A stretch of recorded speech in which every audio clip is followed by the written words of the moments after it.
Oke guys, welcome back to Daily Charting with Toshi, di mana kita akan daily chart your favorite cryptocurrencies. Oke, dan sekarang kita masuk ke DCWT sesi kedua, di mana di sesi kedua ini kita akan lebih fokus chartingnya ke altcoins ya.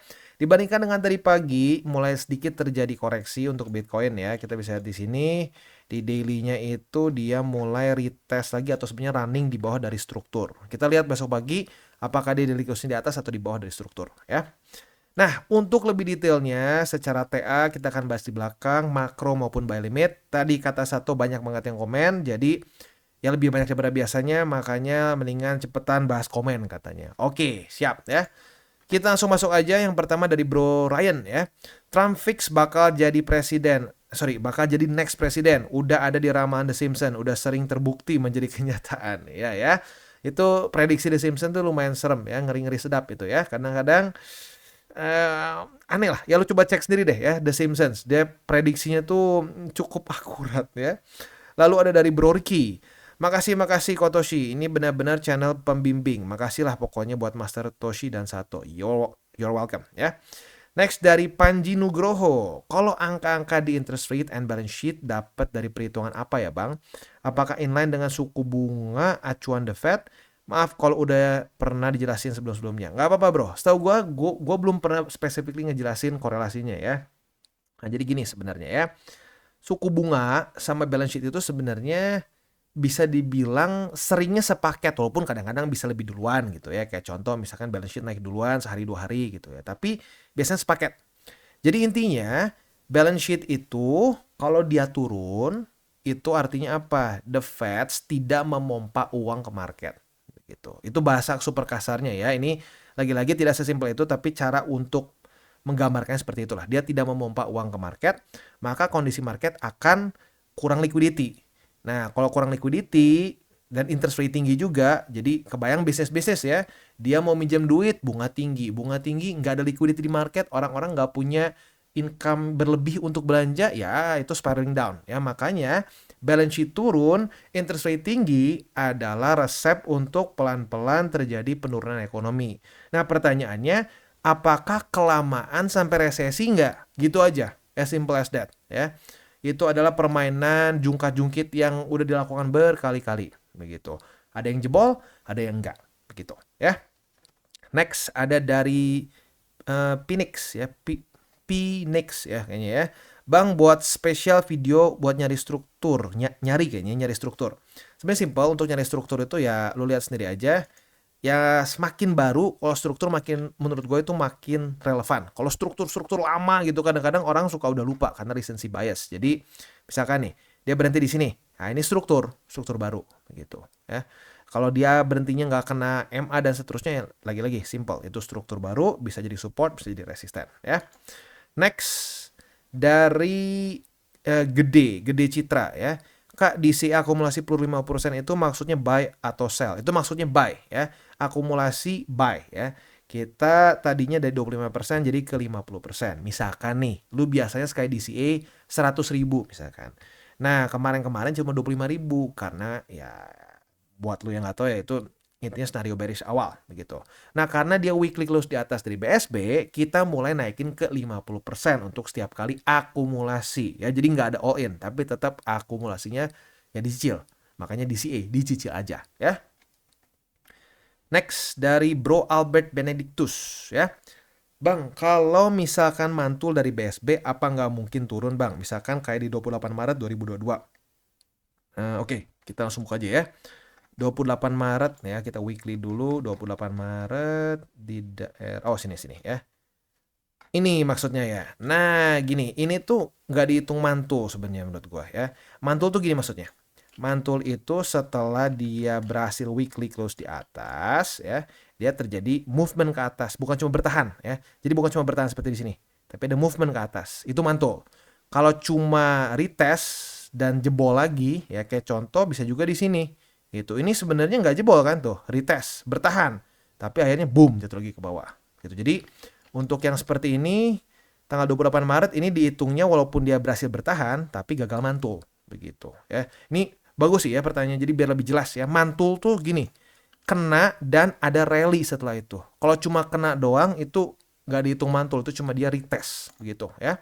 Tanggal 7 Agustus 2023. 7 Agustus 2023. 7 Agustus, mana ya? 7 Agustus tuh. Daerah mana 7 Agustus? Oh, jadi susah nyari Agustus. Di sini. Sama. Ini juga kategorinya tuh bukan mantul ya, kategorinya tuh dia cuma retest gitu. Dia retest dan gagal mantul begitu. Ya, tapi ini pertanyaan bagus biar lebih detail ya. Kita sebagai investor, sebagai trader harus detail. Apa kondisi mantul, apa kondisi retest begitu. Jadi seperti ini, seperti tadi lagi di 2000 berapa? 2000 mana tadi? 2019 ya? 2019 Maret. 2022 Maret. Nah, sini. Nah, ini masuknya adalah ke retest bukan mantul. Kalau mantul tuh kayak di sini nih, ya.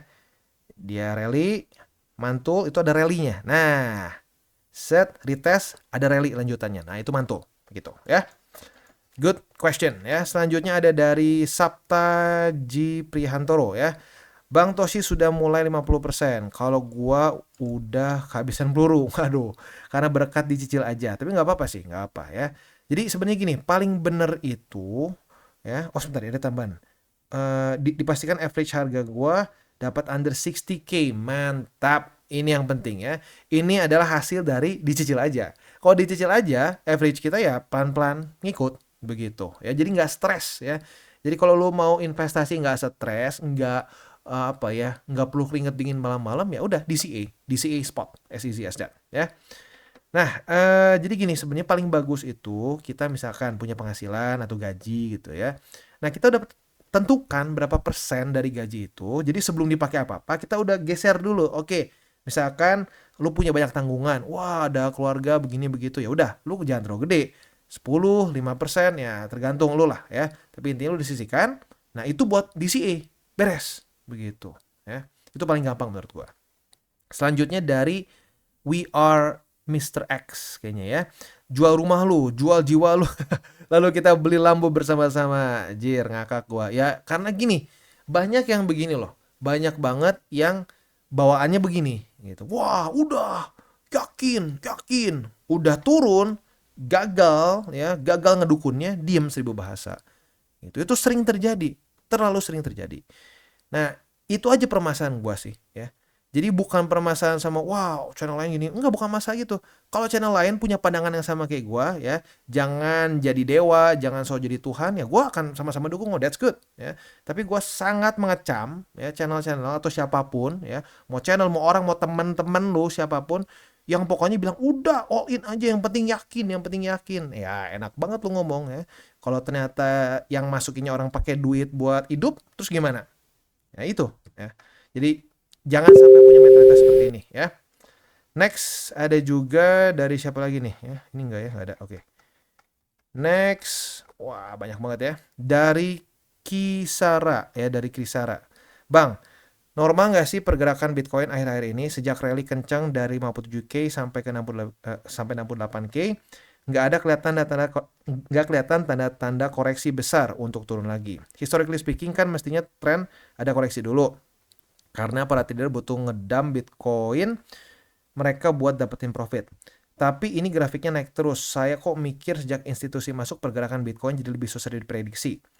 Apa mereka mulai memanipulasi pasar buat bunuh para retail? Ini gue juga pernah dengar berapa kali teori seperti ini ya.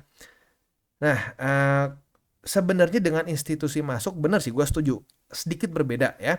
Kalau lo perhatiin dulu tuh lebih erratic begitu ya, lebih erratic. Jadi move, bam, naik, turun gede, naik lagi, turun lagi. Dan itu berkali-kali seperti di sini ya, rally ya, pam, dump. Nah, apakah sekarang kita itu masuk ke dalam masa-masa yang lebih dalam tanda kutip dikontrol institusi? Kalau secara datanya sih belum harusnya ya, karena institusi masih belum terlalu besar. Nah, tapi ya nggak bisa dipungkiri juga memang ada pengaruhnya. Nah, kali ini apakah kita tidak ada koreksi sama sekali?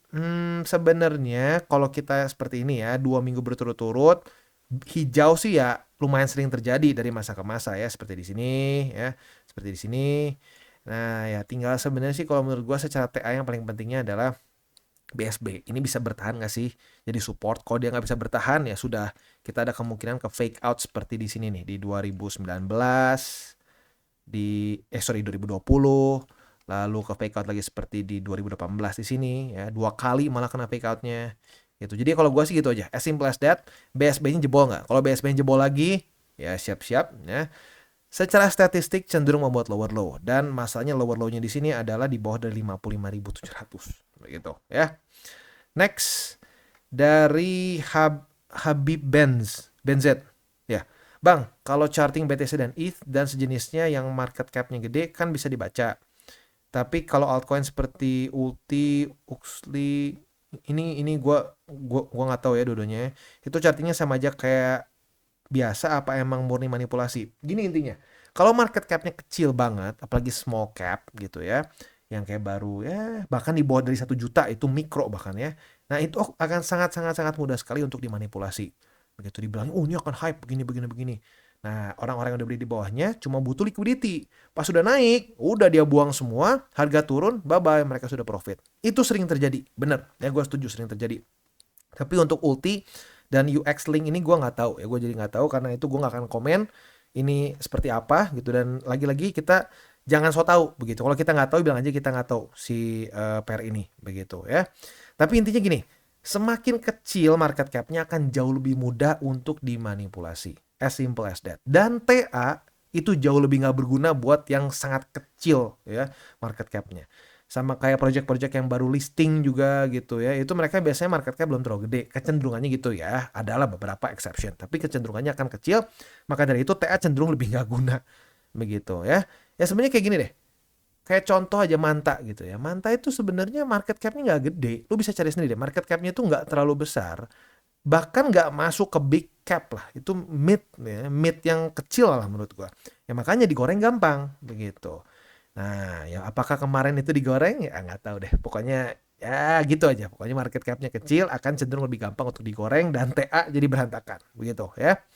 Next dari Kum Kumboca. Ya itulah ya. Thanks Bro Toshi, comprehensive dan insightful. Thank you. Thank you for the nice words. Dan selanjutnya dari mana lagi? Ada dari Hanya Bisa Game ya.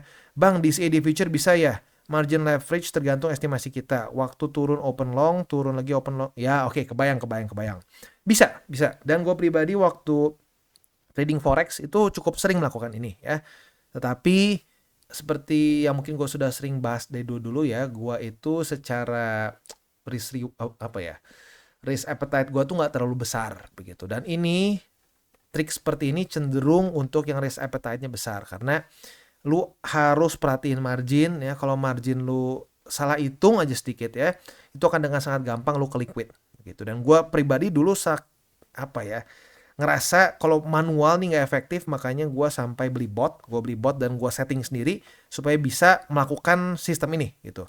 Nah malah kalau gue tuh bukan cuma di leverage open long aja, tapi di martingale begitu supaya lebih cuma perlu dikit gitu untuk bisa TP-nya begitu ya. Teorinya ya intinya kalau kita di martingale akan lebih gampang untuk average down-nya akan lebih gampang untuk TP begitu. Nah kalau lu pengen ya gue sangat sarankan coba pakai bot ya. Harus bisa hitung margin dengan benar. Kalau nggak benar ya siap-siap boncos ya. Jadi kalau lu memang siap marginnya, siap dengan dengan ekstra bukan kurang tidur ya, kurang nyaman. Kalau gua sih kurang nyaman ya dengan sistem seperti ini. Karena bisa lama, itu bisa nyangkut lama begitu. Nah, kalau lu nyaman ya nggak apa-apa. Tapi kalau gua kurang, makanya gua ujung-ujungnya lebih nyaman DCA spot untuk jangka panjang. Futures untuk jangka pendek-pendek aja begitu. Jadi kayak swing lah kasarnya seperti itu ya. Next dari Bro Ali, Bang Toshi ini betul-betul ulama yang mumpuni dalam bidang fikih kripto. Fikih apa ya? Ya, kayaknya something good lah kayaknya ya. God bless you Bang Toshi dan terima kasih atas mau bacotan Abang. You're welcome ya. Next dari Erkun 333 ya. Setiap hari disuapin ilmu sama Mama Toshi. Wah, gue jadi mama nih ya. Materi luar yang terkesan keras dan rumit dikunyahin, disaring, dan diringkas biar gampang dipahami orang-orang. Mantap, lanjut terus kawan. Thank you bro for the nice words ya. Gue jadi mamah ya, bukan jadi bapak, jadi mamah. Kayaknya gara-gara cerewet mungkin ya. Next dari Arfi ya. Sumpah Kotoshi nonton video YouTube Kokotoshi setiap hari nggak rugi. Udah dikasih edukasi, data-data, informasi dari luar yang sulit dicerna, dibantu dikunyah, dan itu semua dikasih gratis lagi tanpa pamrih dan paksaan. TCI the best. Lancar terus ya rezekinya kok. Menabur hal baik pasti menuai hal baik. Setuju banget ya. Tabur tuai. Lu jangan berharap bisa menuai hal baik kalau lu naburnya hal buruk. Begitu. Udah bagus kalau lu nggak kena hal yang sial juga udah bagus gitu ya kalau lu menabur hal buruk. Jadi gue percaya banget itu. Gue harap banyak yang bisa manfaatkan info yang gue bahas gitu ya. Thank you for the kind words. Selanjutnya dari Darwis Chung ya. Bang, thanks info-infonya. Berkat udah berapa lama nonton video-video you ini, mental kebentuk dengan sendirinya. Lebih tenang walaupun masih minus dari porto lumayan. Dan lebih DCA BTC dulu aja. Mantap. Itu paling penting ya. Kita kebentuk dulu mentalnya, kebentuk dulu mindsetnya gitu. TA-nya, fundamentalnya pelan-pelan ngikutin. Itu lebih baik dibandingin lu hatam gitu ya. Hatam TA, hatam fundamental. Karena gue punya teman, dia tuh kalau mau ngomong secara TA jauh lebih pintar daripada gue ya. Kayaknya semua indikator dia ngerti, cara pakainya dan seterusnya. Tapi boncos gitu. Gue udah profit gitu. Gue tanya, lu gimana? Boncos. Oh, kok bisa boncos? Padahal kemarin bukannya bagus. Ya, karena mindsetnya pengen cepet kaya. Pengen cepet kaya, yang ada ironisnya malah boncos lagi, ketipu lagi di tempat-tempat yang aneh begitu. Jadi mindset yang tepat itu lebih penting dibandingin TA dan fundamental. Jadi mendingan mindset tepat dulu, baru pelan-pelan belajar TA dan fundamental begitu. Karena kalau lihat TA gue juga simple sebenarnya ya. Next dari siapa nih? Randy aja ya. Bang, selain ilmu dan masukan lu yang lu bahas, tapi pembawaan lu simple dan santai, kadang ada humornya. Nice, appreciated and subscribe. Thank you. Next, mana lagi nih? Wah, udah selesai ya. Gila nih, sisa 20 ya. Oke, kita langsung masuk ke TA aja. Untuk TA kita bisa di sini ya. Kalau gua sih tetap aja yang paling simple banget adalah BSB. Udah BSB deh yang paling sekarang harus diperhatiin. Yang lain-lain ya boleh, tapi itu yang menjadi kunci utama. Kalau dia bisa mantul, ya bukan cuma retest, tapi bisa mantul nih. Jadi udah retest, naik. Nah, kalau udah kayak gitu, statistiknya 90%-an lah ya. Itu akan lanjut membuat suatu higher high. Gitu. Ya, higher high dan maybe dalam case ini all time high. Begitu. Nah, tapi dari sisi kalau kita ngelihat secara strukturnya, di weekly ini masih bearish. Kalau kita lihat weekly ya, karena masih membuat lower low, lower high, lower low, dan ada possibility masih membuat lower high. Kalau dia tidak bisa weekly close di atas dari ya daerah sini lah, daerah 69 atau 70 ribu deh biar pas. Kalau dia belum bisa weekly close di atas dari 70 ribu. Begitu ya. Nah, jadi ya lagi-lagi ini akan menjadi minggu-minggu yang nanti di cycle selanjutnya kita akan bahas. Wah gila ya, ternyata terjadi scenario A atau B begitu. Karena ini akan menjadi pivotnya gitu, pivot pointnya gitu, antara lanjut naik atau turun dulu begitu ya. Tapi ya ini yang menarik dari markets begitu. Kita melihat momen-momen di mana wah ini yang akan benar-benar mengubah porto kita nih antara hijau banget atau merah lagi gitu ya, merah lagi. Jadi very interesting ya. Oke, selanjutnya kita akan masuk ke buy limit ya, indeks dolar. Tadi gue udah bahas dikit lah, nggak terlalu menarik juga sih, masih gitu-gitu aja. Selanjutnya kita akan bahas H-bar, VRA, ini Veracity ya, Arbitrum, AVAX, dan Solana. Tetapi sebelum kita masuk, seperti biasa gue akan disclaimer dulu bahwa semua konten dari TCI bukanlah financial advice. Ini semua bentuknya adalah edukasi ya. Lalu bagaimana cara untuk mendukung TCI? Ada banyak caranya. Lu bisa like our video, bisa share our video, atau juga bisa menggunakan link referral kita di bawah. Dan sekarang kita akan dengar dulu pesan-pesan dari sponsor kita pada hari ini. Oke, today's video is brought to you by Coinex. Dan Coinex sedang ada event baru, yaitu mulung bareng Coinex, di mana lo bisa pilih tim lo dan menangkan hadiah lebih dari 250 juta rupiah. Ya, nah tentunya pilih timnya jangan lupa untuk pilih TCI karena ini sistemnya adalah tim. Ya, sekali lagi dari tanggal 16 Juli sampai tanggal 4 Agustus. Caranya seperti apa? Atau lebih tepatnya kita bisa mendapatkan apa aja? Yang pertama ada mulung price pool pertama, di mana kita bisa mendapatkan 1.500 USDT yang dibagi rata untuk seluruh valid member yang trading 10 USD.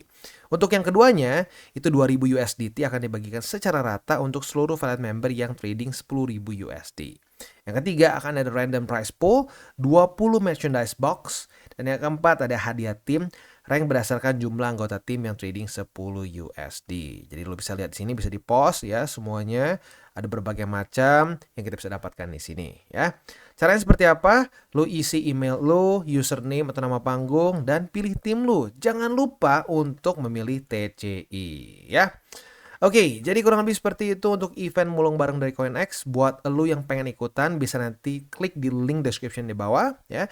Dan buat lo yang belum punya akun di CoinEx, bisa pertimbangkan untuk menggunakan link referral kita di bawah dan mulai trade di CoinEx. Oke, dan kita langsung masuk aja ke H-bar. Untuk H-bar, posisi short kita yang sudah kita buka dari berarti kapan ya? Dari tanggal 19 Juli ya. Akhirnya kena juga target TP kemarin. Nah, jadi buat yang sudah nge-hold posisi short ya cukup lama, akhirnya profit juga dan profit sebesar 5,56%. Nah, apabila pada hari ini terjadi retest kedua di EMA20, kita bisa pertimbangkan untuk buka posisi long dengan target TP di 0,075 buat yang lebih agresif. Buat yang konservatif boleh di sini di 0,0728. Posisi spotnya ada di EMA20 atau di 0,07 dan di 0,0646. Next kita masuk ke VRA. Untuk VRA juga sama ya, kondisinya posisi shortnya sudah kena target TP. Retest 1, retest 2 di tanggal 20 dan tanggal 19.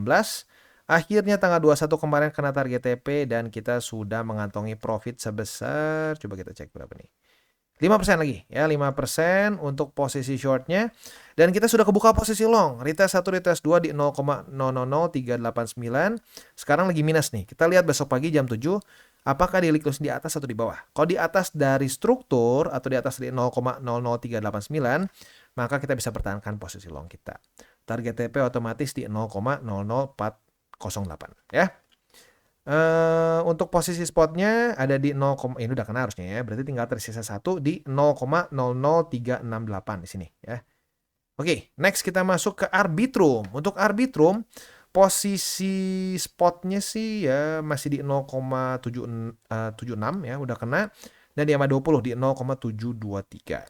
Untuk posisi futuresnya apabila hari ini terjadi retest kedua di 0,761, kita bisa buka posisi long dengan target TP kita di MA50.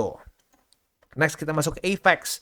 AVAX ngepam kemarin 11% ya. Kenapa? Gue belum tahu ya. Kalau lo tertarik dengan kenapa bisa seperti itu, ya silakan boleh komen di bawah. Kalau cukup banyak demandnya kita akan bahas. Karena lagi-lagi ya udah terlalu banyak bahan yang harus dibahas. Jadi ya kalau cukup banyak request aja baru gue bahas ya.